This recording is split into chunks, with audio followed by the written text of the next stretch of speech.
Hey, honors class, DeRocher here. Happy Monday to you. I think all the days are starting to blend in for you like they are for me. Seems like every day is a work day, and it looks like you guys are working all the time as well, so keep it up. Had a nice little feedback about a couple of your essays from the high school. Hopefully they'll be getting to you shortly on how you guys did. I got a couple stupid jokes for you too that you might like before I talk a little bit, not too long, about Huck Finn. First one, you guys will like this. How do you weigh a millennial in Instagrams? And this is something that Willie might have told you, I don't know, but what weighs more, a gallon of water or a gallon of butane fluid? The water does, because butane is lighter fluid. All right, Huck Finn, real quick, you have some essays to do on Tuesday, I believe, is the day that they're due.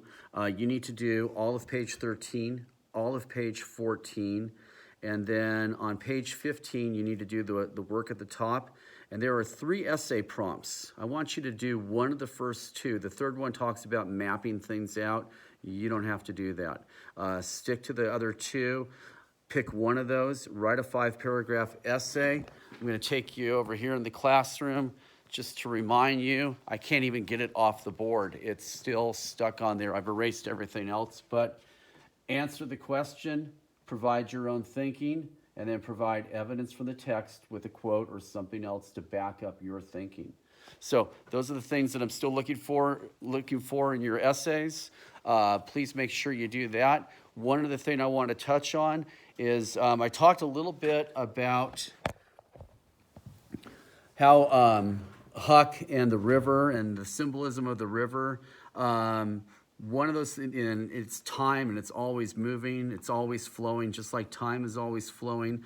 But you're going to start to see, and you haven't had a chance to see it yet, you're going to start to see something else. And that as you continue to read, you'll end up seeing that the river is a place of freedom. It's a place of happiness for Huck and Jim. Whenever Huck and Jim get off the river, whenever they're on shore, things happen. Bad stuff happens. Whenever they get back onto the river, almost always it's a good time. They're able to get along. They're able to avoid trouble. And so it is a form of freedom for them. And so that's something else I want you to think about as you're reading the story. But you really haven't seen much of that yet.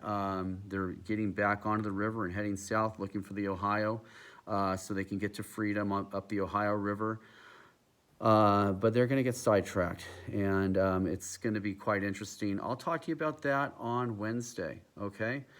So get that information to me, share it with me. Don't turn it in on Google Classroom. I don't know what I'm doing on Google Classroom. Share your work with me. Either take a picture of it and email it to me, or share it with me as a Google Doc. You don't have to write all the questions out. Just write out the answers. I'll take care of it. It'll be okay. All right, everybody hang in there. Talk to you soon.